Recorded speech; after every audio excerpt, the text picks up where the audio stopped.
Yeah!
सुजलां सुफलां मलयज शीतलां सस्यश्यामलां मातरं वन्दे मातरम् शुभ्रज्योत्स्नां पुलकितयामिनीं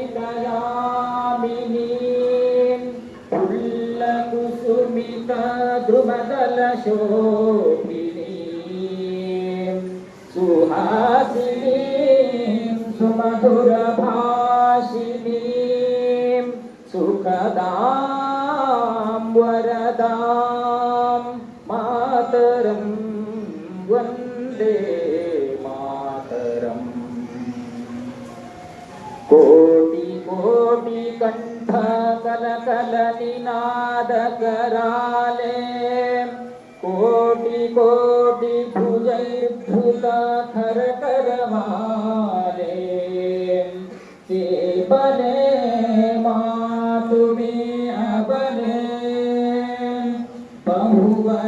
बहुबलधारिणी नमामि तारिणी त्रिपुटलवारिणी मातरं वन्दे मातरम् तुमि विद्या तुमि धर्मा तुमि हृदि तुमि मर्मा तुम हि प्राणा शरीरे बाहुते तुमि मा शक्ति हृदये तुमि मा भक्ति तोमारयी प्रतिमा गडी मंदिरे मंदिरे मातरं ವಂದೇ ಆ ಉಗ್ರಗಾಮಿಗಳಿಗೆ ತಕ್ಕ ಪಾಠವನ್ನು ಕಲಿಸಲಿಕ್ಕೆ ಇದಕ್ಕೆ ಮೊದಲಿಗೆ ಆಪರೇಷನ್ ಸಿಂಧೂರ್ ಅಂತ ಹೆಸರಿಡ್ತಾರೆ. ಈ ಆಪರೇಷನ್ ಸಿಂಧೂರ್ ಹೆಸರಿಟ್ಟು ಭಾರತದಿಂದ ಹರಿಯುವಂತ ನದಿ ಸಿಂಧು ನದಿಯನ್ನ 3 ನದಿಗಳು ಜೀಲಂ, ರಾವಿ ಮತ್ತು ಸಿಂಧು, ಈ 3 ನದಿಗಳ ನೀರನ್ನು ತಡೆಯುವ ಮುಖಾಂತರ ಅವರಿಗೆ ಪ್ರಥಮವಾಗಿ ಪಾಠವನ್ನು ಕಲಿಸ್ತಾರೆ. ಅದಾದ ತಕ್ಷಣ ಭಾರತ ದೇಶದಿಂದ ವಾಯುಪಡೆಗಳ ಮುಖಾಂತರ ಸರಿಸುಮಾರು 26 ಪಾಕಿಸ್ತಾನದ ಏರ್ ಬೇಸ್ ಅಂದ್ರೆ ನಿಮ್ಗೆ ಗೊತ್ತಾಗಬೇಕು, ಏರೋಪ್ಲೇನ್ ಲ್ಯಾಂಡ್ ಆಗ್ಬೇಕಾದ್ರೆ ಅಟ್ಲೀಸ್ಟ್ 2 ಕಿಲೋಮೀಟರ್ ರನ್ ಆಗ್ಬೇಕು. ಗೊತ್ತಾ ನಿಮ್ಗೆ ಎಲ್ಲ ಗೊತ್ತಲ್ಲ? 2 ಕಿಲೋಮೀಟರ್ ರನ್ ಆಗಬೇಕು. ಆ ರನ್ವೇಯಲ್ಲಿ ದೊಡ್ಡ ದೊಡ್ಡ ಬಾಂಬ್ ಹಾಕುವ ಮುಖಾಂತರ ಪಾಕಿಸ್ತಾನದ ಏರೋಪ್ಲೇನ್ಗಳನ್ನ ಹಾರದೇ ಇರುವಂತೆ ಮಾಡಿದ್ರು ಫಸ್ಟ್. ಅದಾದ ನಂತರ ಪಾಕಿಸ್ತಾನದ ಈ ಏರ್ ಟ್ರಾಫಿಕ್ ಕಂಟ್ರೋಲ್ ATC ಅಂತೀವಿ. ATC ಅಂದ್ರೆ ಏರ್ ಟ್ರಾಫಿಕ್ ಕಂಟ್ರೋಲ್ ಇರುತ್ತೆ. ಆ ಏರ್ ಟ್ರಾಫಿಕ್ ಕಂಟ್ರೋಲ್ ಏನಾಗುತ್ತೆ, ಹೊರದೇಶದಿಂದ ಬರುವಂತ ಯಾರಾದ್ರೂ ಶತ್ರುಪಡೆಗಳ ವಿಮಾನಗಳು ಪಾಕಿಸ್ತಾನಕ್ಕೆ ಬಂದ್ರೆ ಆ ಪಾಕಿಸ್ತಾನದಲ್ಲಿ ಸಿಗ್ನಲ್ ಕೊಡುತ್ತೆ. ಆ ಸಿಗ್ನಲ್ ಕೊಡುವಂತ ಟವರ್ಗಳನ್ನೆಲ್ಲ ಧ್ವಂಸ ಮಾಡುತ್ತೆ. ಅದಾದ ತಕ್ಷಣ ನಮ್ಮ ಪಾಕಿಸ್ತಾನ ಆಕ್ರಮಿತ ಕಾಶ್ಮೀರದಲ್ಲಿರುವಂತಹ ಉಗ್ರಗಾಮಿಗಳ ಮೂಲ ಟ್ರೈನಿಂಗ್ ಕ್ಯಾಂಪ್ಗಳನ್ನ ಹೊಡೆದಿರುತ್ತು. ಇದು ಓನ್ಲಿ 3 ದಿನದಲ್ಲಿ ಕಾರ್ಯವನ್ನ ಮಾಡಿ ಇವತ್ತು ಆಪರೇಷನ್ ಸಿಂಧೂರನ್ನ ಅತ್ಯಂತ ಭಾರತ ದೇಶದ ಯಾವುದೇ ಸೈನಿಕರು, ಓನ್ಲಿ ನಮ್ಮ ಭಾರತ ದೇಶದ 5 ಸೈನಿಕರು ಮಾತ್ರ ಹುತಾತ್ಮರಾಗಿದ್ದಾರೆ. ಆದರೆ ಪಾಕಿಸ್ತಾನದಲ್ಲಿ ಸರಿಸುಮಾರು ಇದುವರೆಗೂ ಲೆಕ್ಕ ಇರದಷ್ಟು ಸೈನಿಕರನ್ನ ಹೊಡೆದಾಕಿದ್ದಾರೆ. ಇದು ನಿಮಗೆ ಗೊತ್ತಿರಬೇಕು. ಓನ್ಲಿ ಇದು 3 ದಿನದಲ್ಲಿ ಮಾತ್ರ ಈ ಕಾರ್ಯವನ್ನು ಮಾಡಿದ್ದಾರೆ. ಇದು ಆಪರೇಷನ್ ಸಿಂಧೂರ್ ಇನ್ನೂ ಮುಗಿದಿಲ್ಲ. ಭಾರತ ಮತ್ತು ಪಾಕಿಸ್ತಾನಗಳು ಇವಾಗ ಯುದ್ಧ ವಿರಾಮವನ್ನು ಘೋಷಿಸಿದ್ದಾರೆ. ಆದರೆ ಆಪರೇಷನ್ ಸಿಂಧೂರ್ ಇನ್ನೂ ಮುಗಿದಿಲ್ಲ. ಆಪರೇಷನ್ ಸಿಂಧೂರ್ ಇನ್ನೂ ಜಾರಿಯಾಗಿದೆ. ಎಲ್ಲಿವರೆಗೂ ಪಾಕಿಸ್ತಾನ ಉಗ್ರಗಾಮಿ ಸಂಘಟನೆಗಳನ್ನ ಎಲ್ಲಿವರೆಗೂ ಬಂದ್ ಮಾಡಲು ಅಲ್ಲಿವರೆಗೂ ಭಾರತ ದೇಶದಿಂದ ಒಂದು ತೊಟ್ಟು ನೀರು ಹೋಗುವುದಿಲ್ಲ ಅಂತೇಳಿ ನಮ್ಮ ವಿದೇಶಾಂಗ ಸಚಿವರು ಹೇಳಿದ್ದಾರೆ.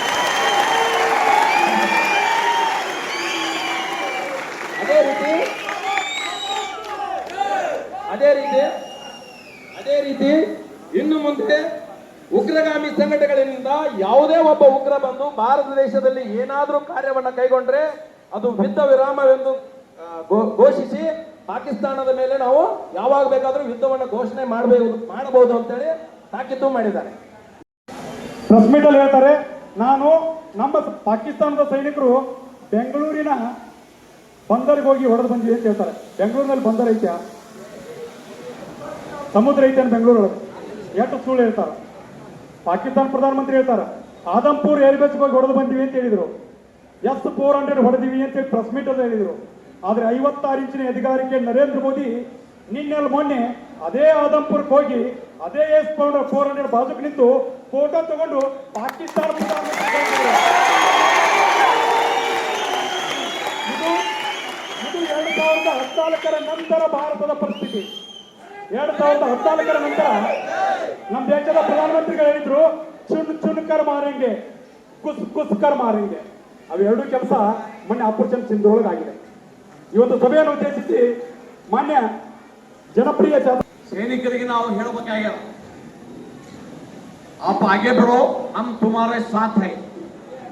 ಸೈನಿಕರಿಗೆ ಶಕ್ತಿ ತುಂಬುವ ಸಲುವಾಗಿ ಭಾರತದ ರಕ್ಷಣೆಗಾಗಿ ಈ ದೇಶದ ನಾಗರಿಕರು ಅನ್ನುವಂಥ ಘೋಷವಾಕ್ಯದಲ್ಲಿ ಪಕ್ಷಾತೀತವಾಗಿ ಜಾತ್ಯತೀತವಾಗಿ ಈ ಪಾದಯಾತ್ರೆಯನ್ನ ನಮ್ಮ ತಿರಂಗ ಯಾತ್ರೆಯನ್ನ ಈ ನಾಡಿನ ಪೂಜ್ಯರು ಮಾಜಿ ಸೈನಿಕರ ನೇತೃತ್ವದೊಳಗ ಕೈಗೊಳ್ಳಲಾಗಿತ್ತು. ಅತ್ಯಂತ ಹೆಚ್ಚಿನ ಪ್ರಮಾಣದಲ್ಲಿ ದೇಶಭಕ್ತರು ರಾಷ್ಟ್ರ ಪ್ರೇಮಿಗಳು ಭಾಗವಹಿಸುವುದರ ಮುಖಾಂತರ ಈ ಯಾತ್ರೆಯನ್ನ ಯಶಸ್ವಿಗೊಳಿಸಿದ್ದಾರೆ. ಬಂಧುಗಳೇ, ನಾವೆಲ್ಲ ನೋಡಿವಿ ದಿನನಿತ್ಯ ಟಿವಿ ಒಳಗೆ ಪಾಕಿಸ್ತಾನ ಪಾಕಿಸ್ತಾನ ಅದ್ರಗಂತೆ ತಾಕತ್ತಿಲ್ಲ, ಹೇಡಿಗಳಿದ್ದವ್ರು ಕುತಂತ್ರ ಮಾಡ್ತಾರೆ. ಅದಕ್ಕೆ ಉದಾಹರಣೆ ಅಂದ್ರೆ ಪಾಕಿಸ್ತಾನ ಉಗ್ರಗಾಮಿಗಳನ್ನು ಸಾಕಿ ಅವ್ರನ್ನ ಭಾರತದ ಮೇಲೆ ಚೂ ಬಿಟ್ಟು ಇಲ್ಲಿ ನಾಗರಿಕರನ್ನ ಹತ್ಯೆ ಮಾಡುವಂತ ಕುತಂತ್ರವನ್ನ ಪಾಕಿಸ್ತಾನ ಮಾಡ್ತಾ ಇದೆ. ನಮಗ ಎಷ್ಟು ದುಃಖ ಐತಂದ್ರ ಪಹಲ್ಗಾಂವದಲ್ಲಿ 26 ನವ ಯುವಕರನ್ನ ಅವರ ಹೆಂಡರು ಮಕ್ಕಳ ಎದುರುಗಡೆ AK-47 ತಲೆ ಒಳಗೆ ಗುಂಡು ಹಾಕಿ ಅವರ ಅವರ ಮೆದುಳು ಸಿಡಿದು ಅವ್ರ ಮಕ್ಕಳ ಮ್ಯಾಗೆ ಹೆಂಡ್ರ ಮ್ಯಾಗೆ ಬಿದ್ದವ್ರಿ. ಎಷ್ಟೊಂದು ದುಃಖ ಆಗಿರಬಹುದು ಅವ್ರಿಗೆ. ಆದ್ದರಿಂದ ಆ ಸೇಡವನ್ನು ತೀರಿಸಿಕೊಳ್ಳುವಂತ ಕೆಲಸ ನಮ್ಮ ವೀರ ಸೈನಿಕರು ಮಾಡಿದ್ದಾರೆ.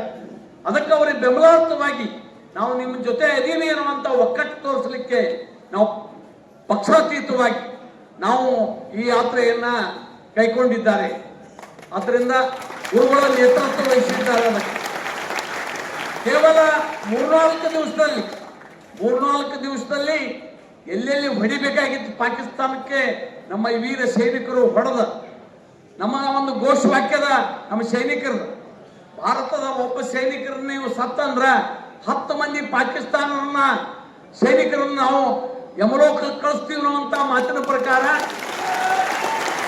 ನಮ್ಮ 26 ಜನರ ನಾಗರಿಕರ ಬದಲ್ ಸುಮಾರು 300 ಉಗ್ರಗಾಮಿಗಳನ್ನ ಸೈನಿಕರನ್ನ ಹಿಡ್ಕೊಂಡು ಯಮಲೋಕಕ್ಕೆ ಕಳಿಸಿರ್ತಕ್ಕಂಥ ವೀರ ಯೋಧರು ನಮ್ಮ ಸೈನಿಕರು. ಅವರಿಗೆ ಜೈಕಾರ ಹಾಕ್ಲಿಕ್ಕೆ ನಾವು ಬೆಂಬಲ ಮಾಡಲಿಕ್ಕೆ ಇಲ್ಲಿ ಇದು ನಡೆದಿದೆ. ಅದರಿಂದ ಭಾರತ ದೇಶ ನಮ್ಮ ಸೈನಿಕರಿಗೆ ಫುಲ್ ಪವರ್ ಕೊಟ್ಟು ಬಿಟ್ಟಿದೆ ಸರ್ಕಾರ. ಅದು ಬಹಳ ಇಂಪಾರ್ಟೆಂಟ್. ನೀವು ಎಲ್ಲಿ ಬೇಕಾದಲ್ಲಿ ಯಾವಾಗ ಬೇಕಾದಾಗ ಹೊಡೀರಿ ಅನ್ನುವಂತ ಶಕ್ತಿ ಕೊಟ್ಟ. ಇದನ್ನು ನೋಡಿ ಚೀನಾದ ಕುತಂತ್ರದಿಂದ, ಚೀನಾದ ಬೆಂಬಲದೊಂದಿಗೆ ನಮ್ಮ ದೇಶದ ವಿಮಾನ ನಿಲ್ದಾಣಗಳ ಮೇಲೆ ರಾಕೆಟ್ ಹಾರಿಸಿದ್ರು. 500 ರಾಕೆಟ್.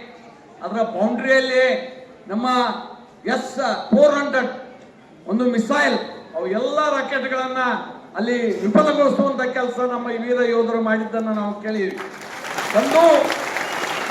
ಒಂದು ರಾಕೆಟ್ ಸಫಲ ಆಗಿಲ್ಲ ಅವು. ಅದರ ನಮ್ಮ ರಾಕೆಟ್ಗಳು, ನಮ್ಮ ಬ್ರಹ್ಮೋಸ್ ಕ್ಷಿಪಣಿ ಅಲ್ಲಿ ಕೇವಲ 20 ನಿಮಿಷದೊಳಗೆ 9 ಏರ್ಪೋರ್ಟ್ಗಳನ್ನ, ಸೈನಿಕರ ಸ್ಥಳಗಳನ್ನ ನಿರ್ನಾಮ ಮಾಡಿರ್ತಕ್ಕಂಥ ಸಂಗತಿ ನಾವು ಪೇಪರ್ದಲ್ಲಿ ಸಾಕ್ಷಿ ಸಹಿತವಾಗಿ ನಾವು ನೋಡ್ತಾ ಇದ್ದೀವಿ. ಇನ್ನೊಂದು 3 ದಿನ ಆದ್ರೆ ಪಾಕಿಸ್ತಾನ ಸರ್ವನಾಶ ಆಕಿತ್ತು. ಪಾಕಿಸ್ತಾನ ಈಗ ಬಹುಶಃ ಈ ಜಗತ್ತಿನ ಭೂಪಟದಿಂದ ಮಾಯಾಗುವಂತ ಸಂದರ್ಭ ಬಂದವು.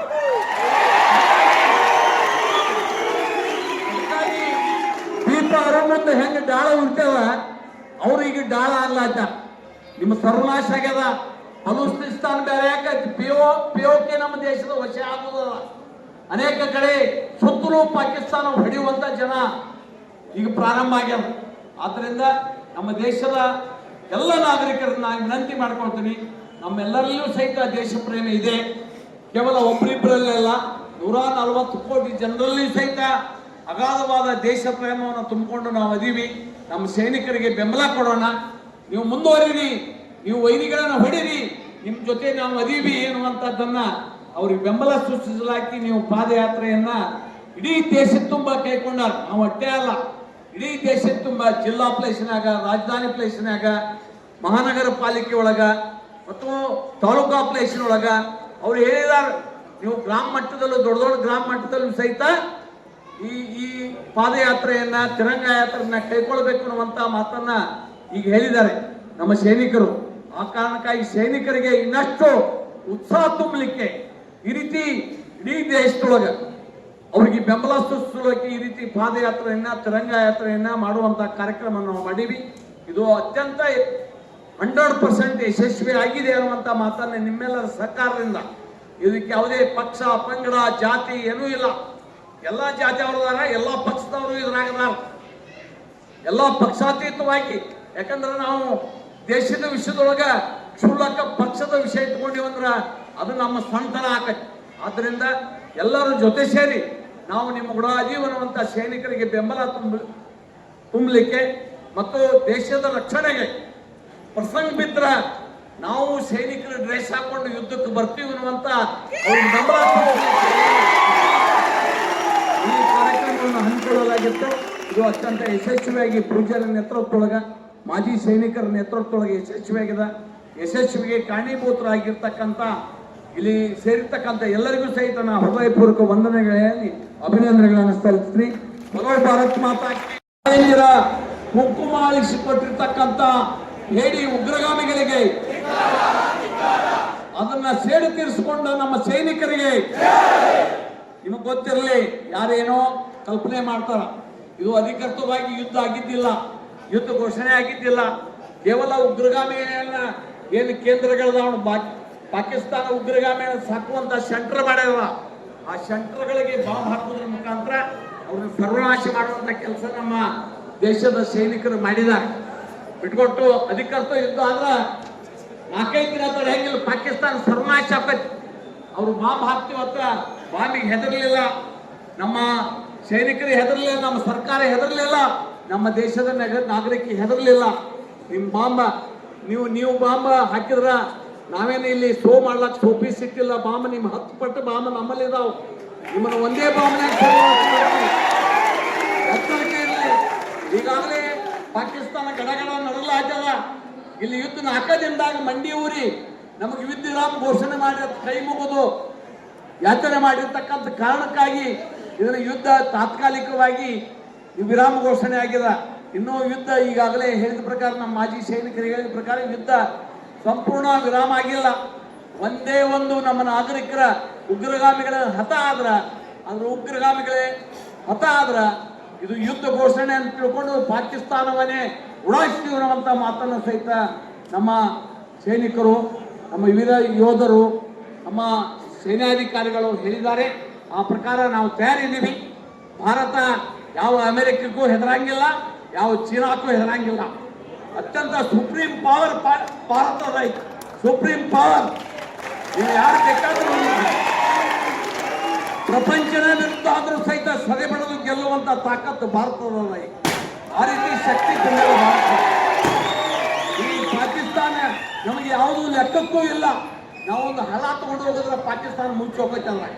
ಈಗ ಪಾಕಿಸ್ತಾನ ನಾವು ನಿಮ್ಮಂಗ ಉಗ್ರಗಾಮಿಗಳ ಮಾಡಂಗಿಲ್ಲ, ಕ್ರೂರಿಗಳಲ್ಲ. ಅದಕ್ಕಾಗಿ ನೀವು ಮೇಲೆ ಹಾಕಿರಿ. ಹುಷಾರು ಹೇಳ್ಬೇಕಾಗತ್ತೆ. ನೀವು ಉಳಿಬೇಕಾದ್ರೆ, ನೀವು ಬದುಕಬೇಕಾದ್ರೆ ಭಾರತದ ತಂಟೆಗೆ ಬರಬೇಡ್ರಿ. ಇದರ ಎಚ್ಚರಿಕೆಯನ್ನು ಕೊಡುವ ಸಲುವಾಗಿ ಈ ಪಾದಯಾತ್ರೆಯನ್ನು ಮಾಡಿವಿ. ನಮ್ಮ ಸೈನಿಕರಿಗೆ ಜಯವಾಗಲಿ. ನೀವು ಮುಂದುವರಿರಿ, ನಿಮ್ಮ ಜೊತೆ ನಾವು ಅದೀವರುವಂತ ಮಾತನ್ನು ಹೇಳಿ ನನ್ನ ಮಾತು ಮುಗಿಸ್ತೇನೆ. ಬಲೋ ಭಾರತ್ ಮಾತಾ. ಹತ್ರ 1 ವರ್ಷ ಈ ದೇಶದ ಸೈನ್ಯ ಯೂನಿಫಾರ್ಮ್ ಹಾಕಿ ಮರಾಠ ಇನ್ಫಂಟ್ರಿಯಲ್ಲಿ ಕೆಲಸ ಮಾಡಿ ಅನಿವಾರ್ಯ ಕಾರಣಗಳಿಂದ ಮತ್ತೆ ಮರಳಿ ಬಂದಿದ್ದಾರೆ. ಇದರ ಇನ್ನೊಂದು ವಿಷಯ ಹೇಳೋದಂದ್ರೆ, ಪಾಕಿಸ್ತಾನದ ಅದೇ ಪ್ರಧಾನಮಂತ್ರಿ ಶಹನಾಜ್ ಅವರು ಶ್ರೀನಗರದ ಏರ್ಬೇಸ್ ಅನ್ನ ಉಡಾಯಿಸಿದ್ವಿ ಅಂತೇಳಿ ಸುಳ್ಳು ಪ್ರೆಸ್ ಮೀಟ್ ಮಾಡಿದ್ರು. ನಿನ್ನೆ ಈ ದೇಶದ ರಕ್ಷಣಾ ಸಚಿವರು ಶ್ರೀನಗರದ ಏರ್ಬೇಸ್ಗೆ ಹೋಗಿ ಸೈನಿಕರ ಜೊತೆಗೆ ನಿಂತ್ಕೊಂಡು ಮಾತನಾಡಿ ಯಾವ ರೀತಿ ಗುಸ್ಕೆ ಮಾರಂಗಿ ಅಂತ ಸಂದೇಶ ಕೊಟ್ಟಿದ್ವಲ್ಲ ಅದನ್ನು ಕೊಟ್ಟು ಬಂದಿದ್ದಾರೆ. ಜೊತೆಗೆ ಟೆರರ್ ಮತ್ತು ಟಾಕ್ ಎರಡೂ ಒಮ್ಮೆ ಮಾತನಾಡ್ಲಿಕ್ಕೆ ಸಾಧ್ಯ ಇಲ್ಲ ಅಂತಕ್ಕಂಥ ಖಡಕ್ ಮಾತುಗಳನ್ನ ದೇಶದ ರಕ್ಷಣಾ ಸಚಿವರು ಪಾಕಿಸ್ತಾನಕ್ಕೆ ಕೊಟ್ಟು ಬಂದಿದ್ದಾರೆ. ಈಗ ನಗರದ ಹಿರಿಯರು ಜನತಾ ಶಿಕ್ಷಣ ಸಂಘದ ನಿರ್ದೇಶಕರಾದಂಥ ಶ್ರೀ ಶಂಕರನಾಥ್ ಸ್ವರ್ಗಾವಿ ಅವರು, ಅದು ಬಹಳ ವಿಶೇಷ. ಹಳ್ಳಿಗಳಲ್ಲಿಯೂ ಕೂಡ ಇವತ್ತು ಇಂಥ ಒಂದು ತಿರಂಗ ಯಾತ್ರೆ ಮಾಡುವ ಮೂಲಕವಾಗಿ ನಮ್ಮ ಯುವ ಜನತೆಯನ್ನ ಸಶಕ್ತಗೊಳಿಸಿ ಮನೆ ಮನೆಗೆ ಒಬ್ಬ ಯೋಧರು ತಯಾರಾಗಲಿ ಎನ್ನುವಂತಹ ಒಂದು ಕರೆ ಕೊಡುವಂತಹ ಸಂದರ್ಭ ಬಂದರೆ ಎಲ್ಲರೂ ಕೂಡ ಸೈನಿಕರಂತೆ ಹೋರಾಟ ಮಾಡುವಂತಹ ಒಂದು ಭಾವನೆಯನ್ನು ಬೆಳೆಸುವಂತಹ ಒಂದು ಕಾರ್ಯ ಇದು. ನಿಜಕ್ಕೂ ಕೂಡ ನಾವೆಲ್ಲ ಹೇಳಬೇಕಾಗಿರುವಂತಹದ್ದು, ನನ್ನ ದೇಶ, ನನ್ನ ಜನ, ನನ್ನ ಮಾನ ಪ್ರಾಣಗನ, ತೀರಿಸುವೇನೆ ಅದರ ಋಣ, ಈ ಒಂದೇ ಜನ್ಮದಿ ಎನ್ನುವ ಹಾಗೆ ನಾವೆಲ್ಲರೂ ಕೂಡ ಇವತ್ತು ಅಂಥ ಒಂದು ವೀರಾವೇಶದ ಭಾವನೆಯೊಂದಿಗೆ ನಾವೆಲ್ಲರೂ ಬೆಳೀಬೇಕಾಗಿರುವಂತ ಅವಶ್ಯಕತೆ ಇದೆ. ಮೊಟ್ಟ ಮೊದಲಿಗೆ ಇದು ಕಾರ್ಯಕ್ರಮ ಆಯೋಜನೆಗೊಂಡಿರುವುದು ನಮ್ಮ ಸೈನಿಕರಿಗೆ ಕೃತಜ್ಞತೆಯನ್ನು ಸಲ್ಲಿಸುವುದಕ್ಕಾಗಿಯೇ. ನಮ್ಮ ಸೈನಿಕರನ್ನ ಎಷ್ಟು ಹೊತ್ತಿನಲ್ಲಿ ನೆನೆಸಿದ್ರು ಕೂಡ ಕಡಿಮೆಯೇ. ನಾವೆಲ್ಲ ಪ್ರಾತಃ ಸ್ಮರಣೀಯರು, ಆಮೇಲೇನಪ್ಪ ಅಂದ್ರೆ ಸಂಧ್ಯಾ ವಂದನೆಗೆ ಅರ್ಹರು ಅಂತೇನೇನೆಲ್ಲ ಹೇಳ್ತೀವಲ್ಲ, ಆದ್ರೆ ನಮ್ಮ ಸೈನಿಕರನ್ನ ಯಾವ ಹೊತ್ತಿನಲ್ಲಾದರೂ ಕೂಡ ನೆನೆಸಿದ್ರು ಕಡಿಮೆಯೇ ಎನ್ನುವಂತಹದ್ದು. ಅವರು ಜಾತಿ, ಮತ, ಪಂಥ ಎಲ್ಲ ಭಾವನೆಗಳನ್ನ ಬಿಟ್ಟಾಕಿ ನನ್ನ ದೇಶ ಅನ್ನುವಂಥ ಒಂದೇ ಭಾವನೆಯಲ್ಲಿ ತಮ್ಮ ಪ್ರಾಣವನ್ನೇ ಪಣಕ್ಕಿಟ್ಟು ಹೋರಾಟ ಮಾಡುವಂತ, ಜೊತೆಗೆ ನಾವೆಲ್ಲರೂ ದೇಶದಲ್ಲಿರುವವರೆಲ್ಲರೂ ಒಂದು ಸುಭಿಕ್ಷವಾದಂತಹ ಒಂದು ಸಮೃದ್ಧವಾದಂತಹ ಬದುಕನ್ನ ಮಾಡಲಿಕ್ಕೆ ತಮ್ಮ ನೆತ್ತರನ್ನ ಧಾರೆ ಇರಿತಾ ಇದ್ದಾರಲ್ಲ. मोदी जी ने अभी केवल ट्रेलर दिखाया, पिक्चर अभी आती है. ಈ ಮೆಡಿಕಲ್ ಶಾಪ್ನಾಗ ನೀವೆಲ್ಲ ಹೋಗಿರ್ತಿರಲ್ಲ, ಡಾಕ್ಟರ್ ಶಾಂಪಲ್ ಗುಳಿಗೆ ಅಂತ ಕೊಟ್ಟಿರ್ತಾರೆ. ಶಾಂಪಲ್ ಗುಳಿಗೆ ಮೇಲೆ ಕಡಿಮೆ ಆಕತ್ ಹೋಗಿ ನಿಮ್ಮ ಟೈಫಾಯ್ಡ್ ಅಂತ ಹೇಳಿ ಕೊಟ್ಟಿರ್ತಾರೆ, ಕಡಿಮೆ ಆಗಿರ್ತದೆ, ಡೋಂಟ್ ವರಿ. ಇನ್ನ ಟ್ರೀಟ್ಮೆಂಟ್ ಅದು ಬೇರೆನೇ ಐತಿ. ಅದಕ್ಕಾಗಿ ನಾವೆಲ್ಲರೂ ಮೋದಿಯವರನ್ನ, ಭಾರತ ಸರ್ಕಾರವನ್ನ ಬಹಳ ಅತ್ಯಂತ ಹೃದಯದಿಂದ ನಾವೆಲ್ಲ ಮೆಚ್ಕೊಳ್ಳುವಂತಹ ಕಾರ್ಯವನ್ನ, ಕೆಲಸವನ್ನು ಅವ್ರು ಮಾಡಿದ್ದಾರೆ. ಒಂದು ಮಾತನ್ನ ಹೇಳ್ತಾರೆ ಋಷಿಮುನಿಗಳು. ಏನು ಹೇಳ್ತಾರಂತಂದ್ರೆ, ವ್ಯಾಧಿಶೇಷಂ ಋಣಶೇಷಂ ತಥಾ ಅಗ್ನಿಶೇಷಂ ನ ಕಾರ್ಯಾತ್ ಶೇಷಂ ನ ಕುರ್ಯಾತ್. ಯಾಕಂತಂದ್ರೆ ಅದು ಪುನಃ ಪುನಃ ಪ್ರವರ್ಧೇತ ನ ಶೇಷಂ ಕಾರ್ಯಾತ್. ಬೆಂಕಿಯನ್ನ, ಅನಾರೋಗ್ಯವನ್ನ ಮತ್ತು ಸಾಲವನ್ನ ಎಂದೂ ಸ್ವಲ್ಪ ಪ್ರಮಾಣದ ನಾವು ಉಳಿಸಬಾರ್ದು. ಬೆಂಕಿ ಕ್ಯಾಂಡ್ ಹೊಲದೊಳಗೆ ಎಲ್ಲರೇ ಬಣವಿ ಮನೆಯ ಮಗಲಾಗ ಬಣವಿ ಹತ್ರ ಅಥವಾ ಗುಡಿಸಲ್ದೊಳಗೆ ಉಳಿದಿತ್ತು ಅಂತಂದ್ರೆ ಒಂದು ಕೆಂಡ ಬೆಂಕಿ ಹತ್ತಿ ಬಿಡ್ತದೆ. ಪರಮ ಪೂಜ್ಯರು ಸೋಫಿಯಾ ಕುರೇಶ್ ಅವರ ಬದಲು ಹೇಳಿದ್ರು, ಕರ್ನಲ್ ಸೋಫಿಯಾ ಕುರೇಶ್ ಅವರು ಮತ್ತು ವಿಂಗ್ ಕಮಾಂಡರ್ ವೈಮಿಕಾ ಸಿಂಗ್ ಅವರು ಇಬ್ಬರು ಪ್ರೆಸ್ ಮೀಟ್ ಮಾಡಿದ್ದು ಬಹುಶಃ 78 ವರ್ಷದ ನಂತರ ಇಬ್ಬರು ದುರ್ಗೆಯರು ಪ್ರೆಸ್ ಮೀಟ್ ಮಾಡಿದ್ದು ಮೋದಿ ಅವರ ನೇತೃತ್ವದಲ್ಲಿ ಮೊದಲ ಬಾರಿಗೆ ಈ ಸೈನ್ಯ ಪ್ರೆಸ್ ಮೀಟ್ ಮಾಡುತ್ತೆ. ಹಾಗಾಗಿ ಎಷ್ಟು ಧನ್ಯವಾದಗಳು ನಾವು ಪ್ರೆಸ್ ಮೀಟ್ ಮಾಡಿದಂಥ ಇಬ್ಬರು ತಾಯಂದಿರಿಗೆ, ಜೊತೆಗೆ ನಮ್ಮ ಭಾರತ ಸರ್ಕಾರಕ್ಕೆ ಧನ್ಯವಾದ ಸಲ್ಲಿಸಿದ್ರು ಕಡಿಮೆನೆ. ಇವತ್ತಿನ ಈ ಕಾರ್ಯಕ್ರಮದ ಸಿಂಧೂರು ತೆರಂಗ ಯಾತ್ರಾ ಎನ್ನುವಂತಹ ಇವತ್ತು ಶುಭ ಸಮಾರಂಭದ ಕಾರ್ಯಕ್ರಮದ ವೇದಿಕೆ ಎಲ್ಲ ಮುಖ್ಯಮಂತ್ರಿಗಳು ಕರ್ನಾಟಕ ಶಾಸಕರಾದಂಥ ಶ್ರೀ ಚೌಧರಿ ಕರ್ನಾಟಕ ಈ ಕಾರ್ಯಕ್ರಮ ಪಾಲ್ಗೊಂಡಂಥ ವೇದಿಕೆಗಳಿಗೂ ಎಲ್ಲ ಯುವಕರಿಗೂ ಹೇಳು ಕರ್ನಾಟಕ ಈಗಾಗಲೇ ಮಾತನ್ನ ಏನು